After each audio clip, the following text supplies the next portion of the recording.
It's invisible to everybody around you. It's more of something that's given to you by society based on of your skin color, off of your gender, off of your ability or things like that. When you don't have to worry about accessing certain resources and doing certain things in life because of how you look.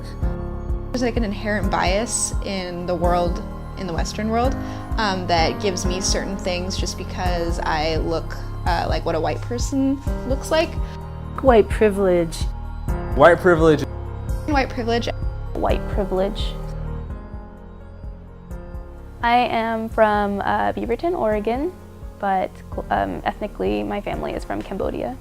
And I identify as Cambodian, but also American. My name is Madison Delgado and I'm from Portland, Oregon. I identify as half Mexican and half white. As Native, a mixed Native and Roma. My name is Ibrahim Moussaoui and Corvallis is my hometown. So white privilege is something that is just kind of like an advantage that white people happen to have in society. I think white privilege is a set of unearned privileges that are attached to the social construct of whiteness that are a result of a system, systems and structures and policies and practice that are aimed at benefiting people identified in that category of whiteness and at disbenefiting those who don't fit in that category.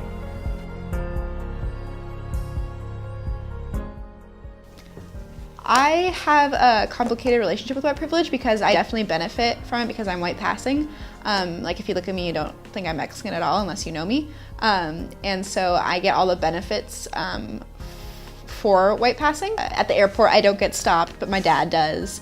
I don't look at all like most of my family, and so when I'm out with them, maybe people look at me more. What I know is that there were times when, from a very early age, when I felt bad about myself. I felt like I didn't deserve as much. It's because you're living in this culture that we are surrounded by white privilege and people are enacting it completely. It's invisible to everybody around you, particularly to people that are white.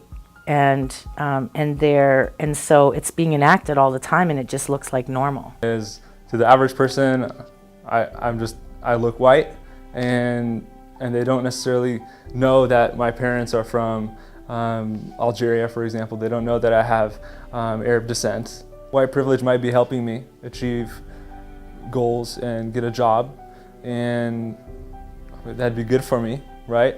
But it's not necessarily good for everybody else who's competing for those same opportunities. I know we had trucks driving through campus or close to campus with blaring Nazi march music.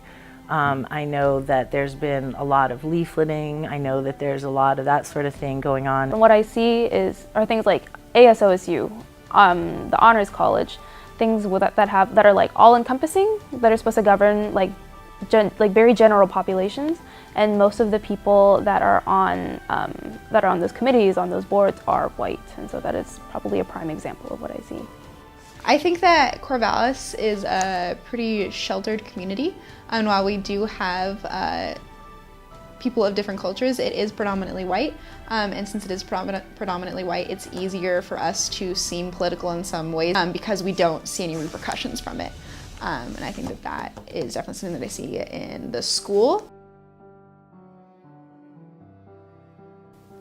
So I think a lot of animosity towards certain people has been latent, just hidden for a while. And recently, with this new insane political situation, that has been just stimulated and is just sprouted out of a place where people just sort of ignored and thought, oh, this is declining. We're educating our kids about race and equality and justice and all of these things, and it's something that's declining.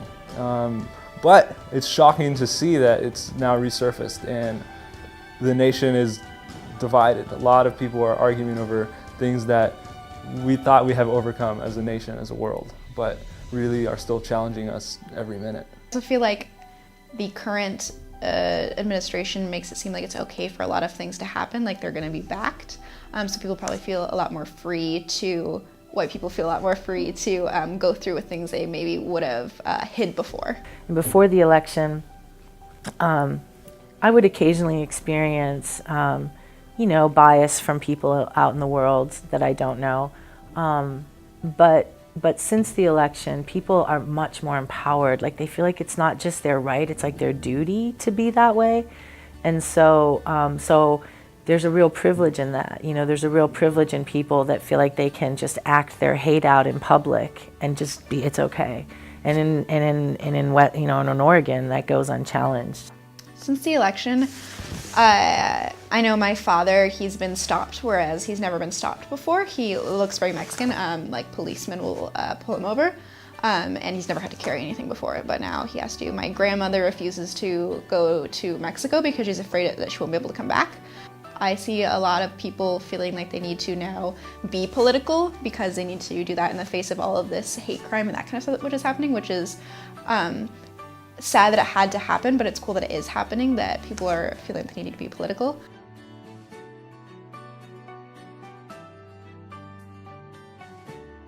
My way of being is not reflected in the structures around me. So what's considered professional behavior is white behavior. It can look like, colleagues who may not understand their whiteness in terms of always expecting to be right or having their way of being, assuming that it's the best or the only way of being, because that's what our American culture teaches them. But that's what white privilege can look like. And that can be very difficult.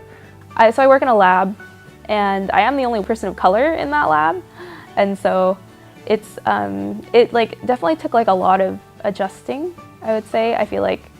And it's not necessarily that they're privileged or anything like that, but I think that was just kind of the first example where where my race was very apparent.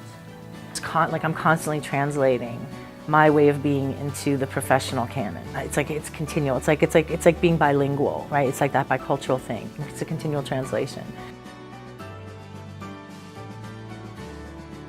When I do speak to white people versus when I speak to Asian people, specifically Southeast Asians, it's because I'm comfortable with Asian people, and the way that I speak is much more informal. Sometimes I do have an accent. I'm not sure why, but I guess English is my second language. But I'm not sure where the accent comes from, but it does. But if I were to speak to my white coworkers, I enunciate, I guess. Or white people never acknowledge that they're wrong, basically. It's just phenomenal to me, and so, that's and at a certain point, as a professional, you kind of go, okay, well, how long do I just keep continually being the wrong one and saying I'm so sorry and moving on? It's you just can't do that as a professional. At a certain point, you have to stop doing that. So it creates problems sometimes, Perhaps because of the way I look, I don't seem to any sort of people as scary. Whereas other people might see people and think that they're less approachable, and so I probably get spoken to a lot more. At the grocery store, people ask me for help and that kind of stuff.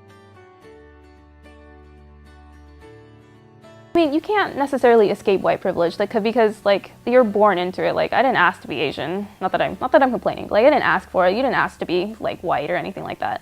But I think something that's very important is to always, always, always check your privilege. And so when in situations with ethnic people, just be aware of what comes with your skin color. Not necessarily that you asked for it. Doesn't mean you're a bad person for receiving, say, preferential treatment by a professor or something like that over your ethnic coworker. It's not your fault, but just check it, call it out. That's all you can really do, I guess, and just educate yourself.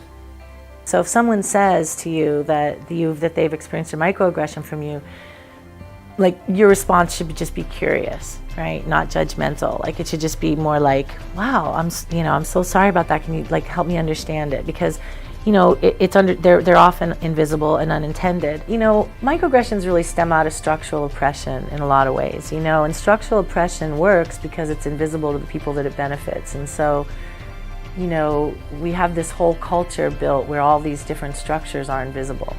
And they're more really invisible to some and really visible to others.